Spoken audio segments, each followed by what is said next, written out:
Na kwingineko, Jaji wa Mahakama Kuu Lawrence Mugambi ametupilia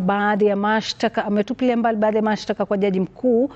Martha Koome kwenye kesi inayomkabili Naibu wa Rais Rigathi Gachagua ili abuni jopo litakalosikiliza kesi hiyo kama wanavyotaka mawakili wake. Considering the immense public interest that this matter has generated, and being the first of its kind in Kenya where the Deputy President of the Republic is being removed by process of impeachment, it is my considered opinion that this matter deserves the input of a bench so as to pronounce itself on the process that is constitutionally compliant to serve as a benchmark for future undertakings of this nature. It is necessary for this citizenry of this country to know whether the current state of law allows adequate opportunity to participate meaningfully in the process of removal of their Deputy President. There was also the question of whether the allegations subject to an impeachment should be circulated to the public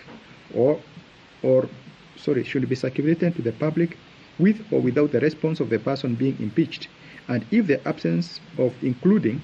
the response if the action of including the response compromises the public participation outcome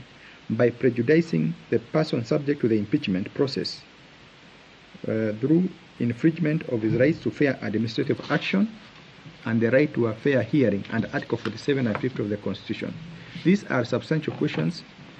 arising out of this impeachment process. The question whether the current Parliament is properly constituted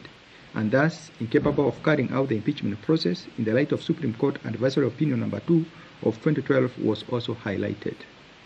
Finally, that notwithstanding the voting in terms of numbers in both the National Assembly and the Senate on the impeachment motion, if the jurisdiction of the court under Article 165(3) extends to interrogating the material relied upon under Article 45 and Article 145, so as to determine if the threshold to support the allegations was established either in the National Assembly or the Senate or both. I find that given the extensive nature of these proceedings, starting from the National Assembly all the way to the Senate and the massive public interest that the matter has generated, it will require the mind of more than one judge to determine. In any case, it is not only the test of novelty that determines the consideration of the constitution of a bench, as courts do not exist to serve the intellectual stimulation of elitists, but to serve the public in matters of great concern to them. And this one is one of those rare occasions that the court should arise to the occasion and serve the public with all the resources that it can possibly summon. In my view, despite stiff opposition by the respondents, it is my considered opinion that these petitions raise weighty constitutional questions that fall under Article 163 B and D2. Hence, I am persuaded to refer them to the Chief Justice for empanelment of a bench.